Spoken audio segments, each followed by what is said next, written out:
안녕하세요. 오늘도 사연 살롱을 찾아주셔서 감사합니다. 올해 6학년 1반이 된 여성이에요. 학창시절 문학소녀였던 저는 한때 소설가가 되는 게 꿈이었어요. 책을 좋아해서 밤마다 아버지한테 전기세 나간다, 불 꺼라! 이 소리를 밥 먹듯 들으며 살았죠. 그랬던 제가 마지막으로 소설책을 잡아본 게 언젠지 기억도 안 날 정도로 생활에 찌들어 살게 된 건 남편을 떠나보낸 32 겨울부터였어요. 고등학교 수학 교사였던 남편은 제 고2 때 담임 선생님이기도 했어요. 교사가 되고 처음 부임한 학교가 제가 다니던 여고였고 저희 반이 남편이 처음 담임을 맡았던 반이었죠. 남편은 학생들한테 인기가 좋았어요. 젊고 잘생긴 데다 총각이었으니까요. 남편 책상에는 늘 편지와 선물들로 가득했고 그 중에는 제 것도 있었죠. 저 역시 남편을 짝사랑한 소녀 중 하나였거든요. 하지만 선생과 제자의 사랑은 금기였기에 마음을 드러낸 적은 없어요. 가슴에 품은 사랑이었죠. 그러다 남편을 이성으로 만나 사귀게 된 건 졸업하고 2년이 지나서였어요. 고등학교를 졸업하고 동사무소에서 일하던 저는 예비군 훈련 통지서 문제로 동사무소를 찾아온 남편과 재회를 하게 되었어요. 저를 먼저 알아본 건 남편이었어요. 선자, 양선자 맞지? 야, 이런 데서 다시 만나게 되네. 난 네가 책을 좋아해서 글 쓰는 일을 하지 않을까 했는데 여기 있었구나. 아무튼 반갑다. 남편은 오랜만에 만난 김에 맛있는 걸 사주겠다며 퇴근 후 보자고 했어요. 그래서 남편을 따라 중국집에 가서 짜장면과 탕수육을 먹게 되었죠. 짝사랑했던 남자 앞에서 짜장면을 먹으려니 여간 고역이 아니더라고요. 조심히 먹는다고 하는데도 짜장면 양념이 자꾸 입가에 묻는 바람에 신경이 쓰여서 입으로 들어가는지 코로 들어가는지 모르겠더라고요.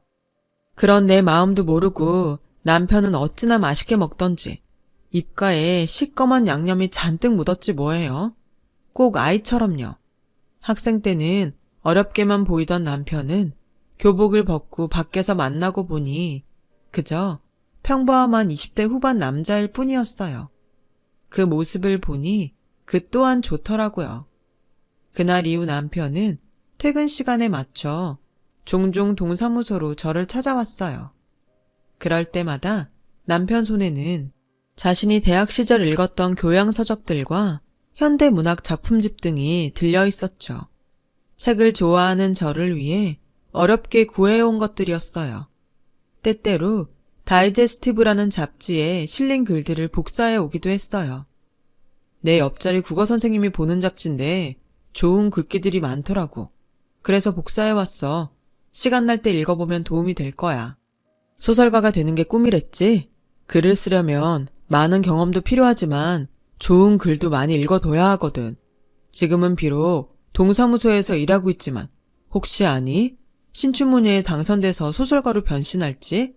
그러니 현실에 안주하지 말고 꿈을 이루기 위해 작은 것부터 노력해봐. 내가 옆에서 도와줄 테니까. 남편의 그 말은 제 가슴에 큰 울림이 되었어요.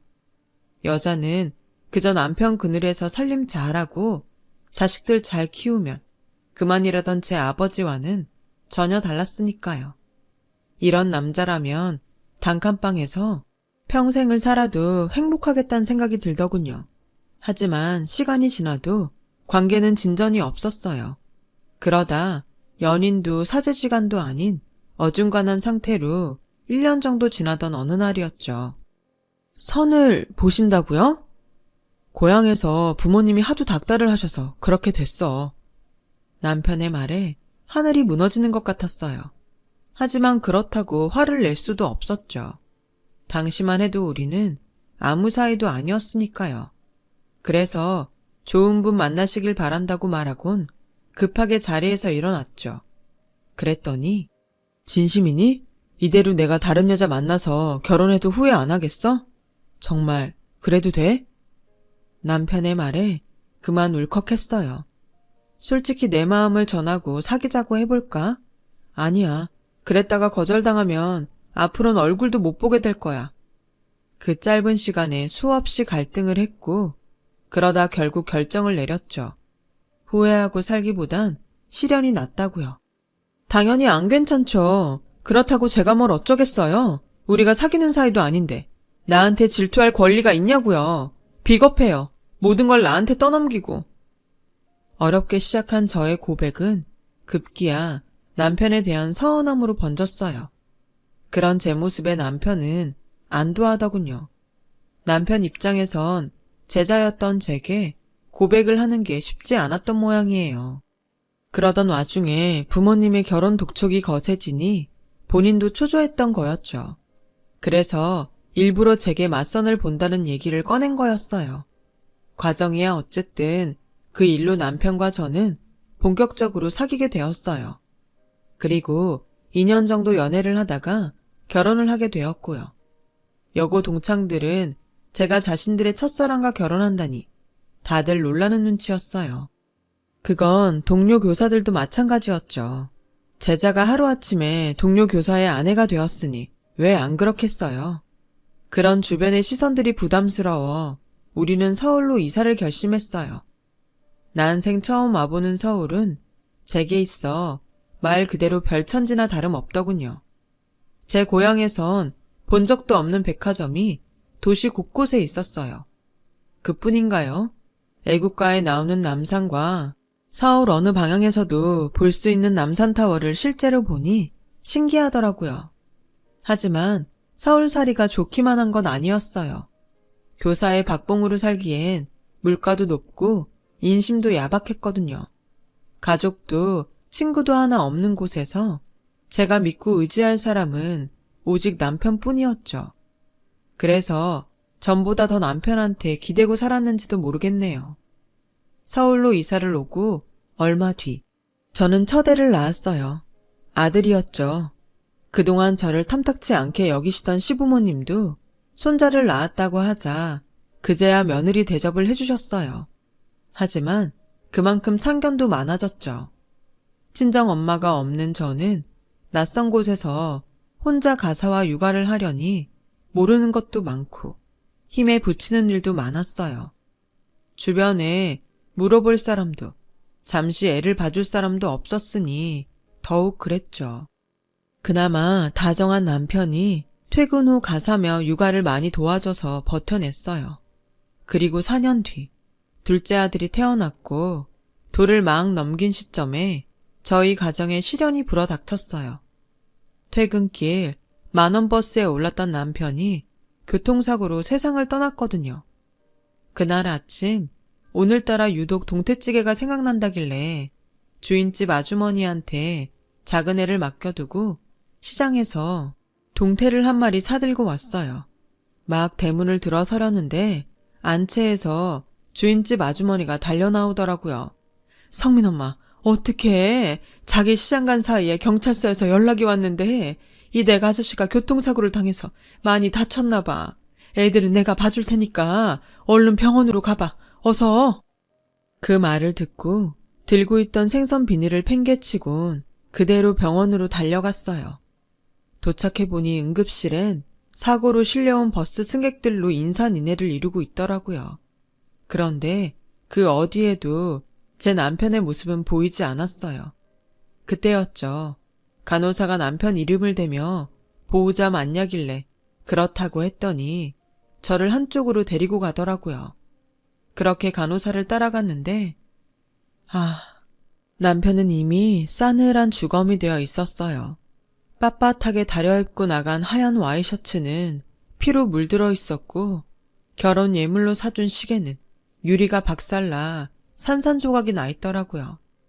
제가 남편의 얼굴을 확인하려고 남편 얼굴을 덮고 있는 흰 천을 들추려는데 간호사가 사체 훼손이 심하다며 말렸어요. 저는 차마 남편의 얼굴도 확인하지 못한 채 자리에 주저앉아 울다가 정신을 잃고 말았죠. 이후 무슨 정신으로 장례를 치렀는지 기억도 안 나요. 시어머님이 당신 아들 잡아먹었다며 머리채를 잡았던 것도 나중에 주인집 아주머니를 통해 전해 듣고 알았을 정도니까요.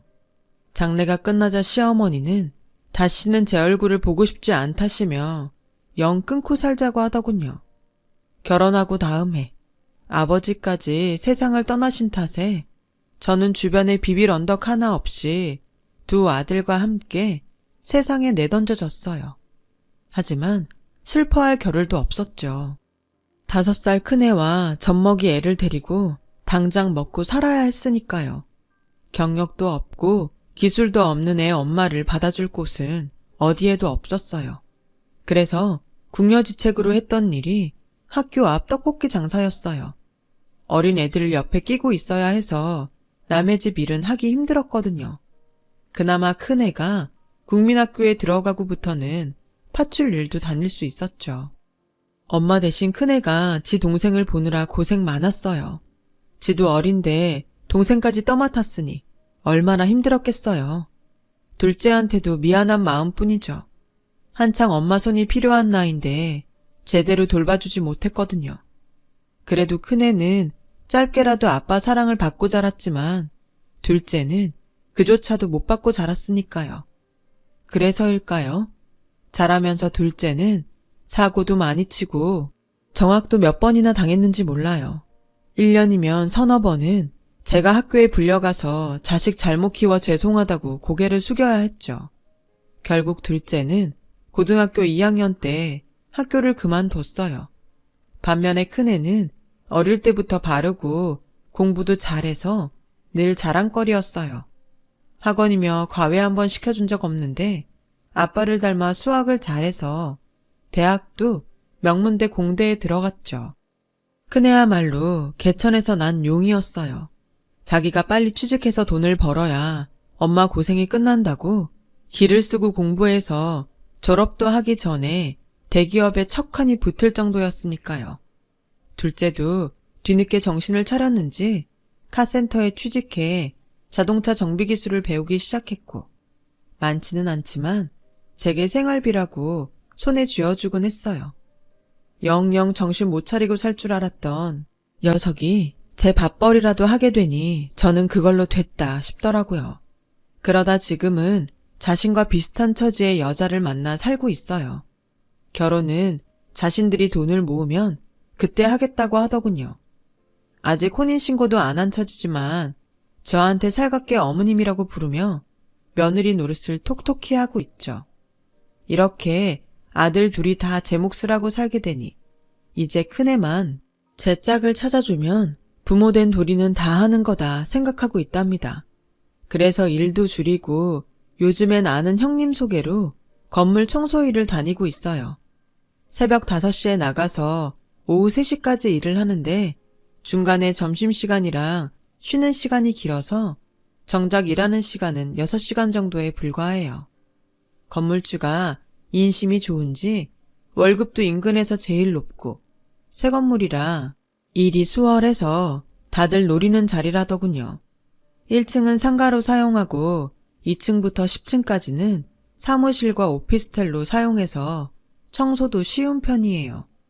주 5일 근무에 월차 1번, 빨간 날은 다 쉬니 얼마나 좋은지 몰라요. 게다가 4대 보험까지 되고요. 지금까지 다니던 직장 중 최고였죠.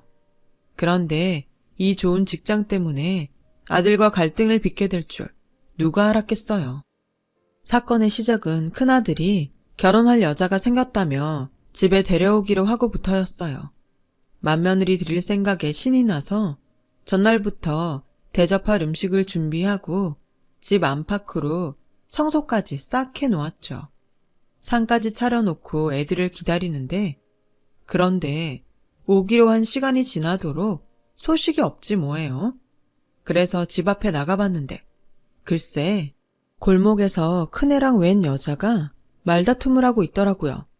기가 막혀. 자기네 집에 어려운 건 알고 있었지만 이런 산동네 판잣집에 사는 줄은 정말 몰랐어. 더럽고 냄새나서 잠시도 이 동네에 있고 싶지 않아. 그냥 날 잡아서 밖에서 보면 안 돼? 이런 집에서 만든 음식 나 못 먹어. 아, 비위 약한 거 자기도 알잖아. 그럼 밥은 안 먹더라도 엄마한테 인사라도 드리고 나오자. 여기까지 왔는데 어떻게 그냥 돌아가? 음식 다 차려놓고 기다리고 계실 텐데. 그러니까 얼굴이라도 비추고 나오자. 내가 이렇게 부탁할게. 응? 우리 집 사는 꼴이 마음에 안 들어 집에도 안 들어오겠다는 애한테 두 손 싹싹 빌어가며 애걸을 하는 큰애를 보니 피가 거꾸로 솟았어요. 그러면서도 한편으론 이게 다 무능한 내 탓이란 생각이 들어서 가슴이 미어지더군요. 그래서 조용히 발길을 돌리려는데 느닷없이 둘째가 나타나선 지 형한테 달려들지 뭐해요. 이게 무슨 개소리야. 더러워서 우리 집 밥을 못 먹어? 형, 제정신이야? 어떻게 이런 여자를 집에 데려올 생각을 해? 엄마한테 미안하지도 않아? 혹시 이 여자한테 책 잡힌 거 있어? 그래서 이렇게 빌빌대는 거냐고. 그런 거 아니면 당장 헤어져. 나 이런 여자 형수로 못 모시니까. 어머, 이 사람이 자기 동생이야? 고등학교 잘려서 카센터에서 일한다는? 이보세요. 아무리 못 배웠어도 초면에 이러는 거 아니죠. 형수로 못 모셔요? 잘 됐네요. 나도 그쪽 시동생으로 받아들일 생각 없으니까. 성훈아, 그만해. 형수한테 그게 무슨 말버릇이야?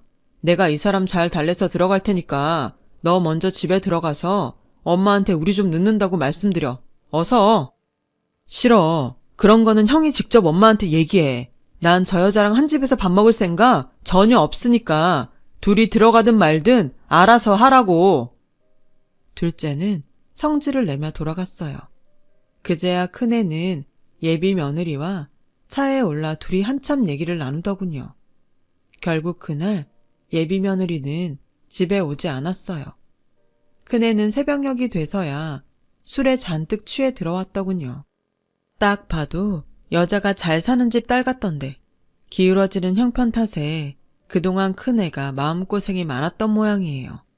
그런데다 둘째까지 나서서 기름을 부었으니 속이 오죽하겠어요. 며느리감을 보고 서운한 마음이 들었던 것도 사실이지만 그보다는 내 새끼가 마음의 상처를 입지 않을까 그게 더 걱정이 되더라고요. 다음 날 출근해 보니 다들 며느리감에 대해 한마디씩 물었어요. 전날 며느리감이 집에 온다고 직장에 얘기를 했던 탓이었죠. 차마 지난밤 일을 말할 수 없어서 예쁘고 착하다고 했더니 축하해 주는데 마음이 먹먹해지더군요. 그래서 얼른 자리를 피해 제가 맡고 있는 층으로 올라가는데 마음이 심란해서 일도 손에 안 잡히더라고요. 그래서 창가에 서서 한숨을 쉬고 있었는데 백발이 성한 남자가 다가와 말을 걸지 뭐해요. 아이고, 그래서야 땅이 꺼지겠습니까? 항상 밝은 얼굴로 다니시더니 오늘은 무슨 일로 그렇게 한숨을 쉬십니까? 저를 아세요? 남자는 건물을 오르내리며 저와 종종 마주쳤었다고 하더라고요. 혹시 무슨 일이 있냐고 묻길래 결혼 앞둔 아들 걱정에 그런다고 했더니 자기는 철없는 딸 때문에 걱정이라고 하더군요. 처음 본 사람이었지만 서로 자식 걱정을 하다 보니 참 많은 얘기를 나누게 되었어요. 그 남자는 일찍 아내와 사별하고 혼자 딸을 키우고 살았는데 돈 버느라 바빠 신경을 못 쓴 탓에 딸이 세상 물정도 모르고 철이 없다고 하더군요. 그런데 딸이 결혼을 하겠다고 남자를 데려온다는데 마음이 심란하다나요? 딱 제 심정 같더라고요. 그날 그렇게 대화를 나눈 뒤로 건물 복도에서 만날 때마다 우린 인사를 건네며 자식들 근황도 묻곤 했어요. 그렇게 몇 달이 지났을까요? 큰애가 상견례 날짜를 받아왔더라고요. 아직 제대로 며느리 인사도 못 받는 상황에 상견례라니 아니다 싶었어요. 그래서 상견례 전에 밖에서라도 한번 얼굴을 보자고 했더니 마지못해 그러자고 하더군요. 그래서 약속 당일 부랴부랴 일을 마치고 건물을 나서려는데 글쎄 예비 며느리가 아는 얼굴이랑 팔짱을 끼고 엘리베이터에서 나오지 뭡니까? 바로 일전의 백발 남자였어요. 그제야 철없는 딸이 있다는 말을 했던 게 떠오르더군요. 사돈 사무실이 있는 건물에 CM이가 청소부로 있다는 게 걸려서 나도 몰래 몸을 숨겼어요. 그런데 마침 건물로 들어오던 아들과 정면으로 마주쳤지 뭐예요. 그런데 그 순간 아들 녀석이 고개를 휙 돌리곤 절 외면하더라고요. 그리고는 예비 며느리랑 장인이 있는 쪽으로 달려갔어요. 장인한테 살갑게 인사를 하며 아들은 두 사람을 데리고 도망치듯 건물을 빠져나갔어요. 순간 온 몸이 굳어서 한 발자국도 움직이지 못하겠더군요. 자식이 외면할 정도로 그렇게 내가 창피한 존재인 건가 싶어서 눈물이 나더라고요. 그래서 로비에 놓인 의자에 앉아 눈물을 훔치고 있었는데 아들이 왔더라고요.